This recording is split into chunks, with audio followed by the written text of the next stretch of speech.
They told us the Frostmark trial was about ratings. I'd signed the waiver for the money, like everyone else who'd ever stood in line outside the ultimate survival broadcast recruitment tent on Caldera Station. 40 days alone in the Halvern ice belt, no team, no weapons issue beyond a multi-tool and a thermal cloak, and a camera drone that never blinked. Win, and you bought your way off this rock. Lose, and you just disappeared into the footage like the 6 contestants before you. Nobody mentioned the herd. I found their trail on day 3, drag marks through the snow the width of a transport sled, hoof prints deep enough to swallow my boot to the ankle. By day 5 I found the herd itself, grazing on lichen moss in a windbreak valley, 9 Vren ice-tuskers, each one the size of a hab unit, curved black tusks long as my arm, frost-pale hides steaming in the cold. Apex herd predators, the survival packet had called them. Avoid at all costs. I should have run.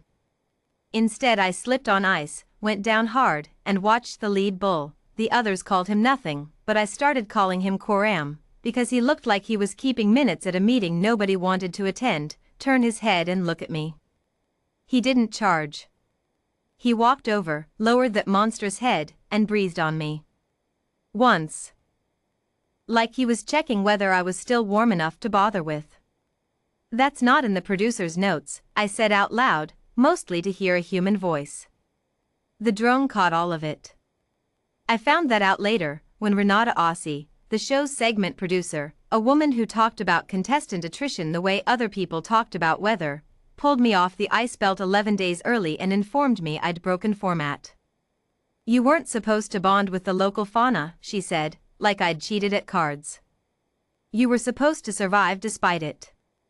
The fear arc is the show, Calder. My name's not Calder. It's Tomas Ree. She never once got it right, on or off camera. The herd adopted me, I told her. I didn't choose that. They did.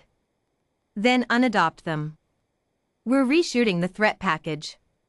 What she meant, I learned from a sympathetic editor, was this: they wanted footage of me fleeing the herd in terror for the finale, staged if necessary, real if they could manage it, with a trank team standing by to encourage drama from the Tuskers if I refused to look scared enough on my own. Ratings wanted teeth. They didn't care whose. I went back out to the windbreak valley instead of the extraction shuttle. Coram was waiting at the tree line like he'd known I would. The whole herd had shifted half a kilometer closer to the trail overnight, calves tucked in the center the way a hand closes around something it intends to keep. When I sat down in the snow 10 meters off, he didn't move away. He folded down onto the ice himself, 11 tons of apex predator settling like a building easing onto its foundation, and the herd settled with him, ringing me in without ever closing the distance enough to crowd. I don't know what they saw in me. The packet called them grazers with combat capability that scaled past anything human engineering could match out here. It didn't call them anything that chose. Aussie's trank team showed up on day 38, 2 days before contract's end, with orders to spook the herd toward my position for the cameras. I watched them set up from the ridge, 3 handlers, rifles slung low, the kind of casual that means they've done this before and didn't expect pushback from the wildlife. They got pushback. Coram rose first. Then the rest of the herd rose with him, not stampeding, not panicking, turning, as one motion, to put their bulk between the handlers and the calves, and between the handlers and me. No charge. No noise beyond the deep subsonic groan that I'd later learn was how the herd talked to each other across distance. Just 9 ice-tuskers standing shoulder to shoulder in the snow, immovable as the mountain behind them, daring 3 men with trank rifles to find out what happened next. The handlers didn't find out. They radioed Aussie instead. What aired in the end wasn't the fear arc.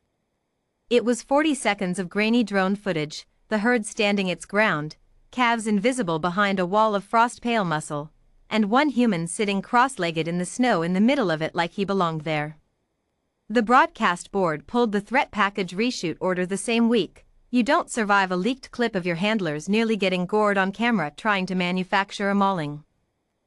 Aussie kept her job. Barely.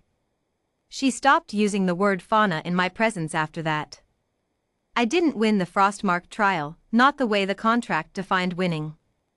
I didn't need the prize money in the end. Turns out a herd of apex predators standing visible guard over your tent for 40 consecutive nights is, itself, a kind of broadcast nobody can buy. Sponsors came looking for me, not the show. Quorum's still out there in the Windbreak Valley. I go back when I can, multi-tool long retired, camera drone left behind on purpose. He still does the thing where he breathes on me once to check I'm warm enough. The survival packet was wrong about exactly one thing. It said avoid at all costs. It should have said, you won't have to.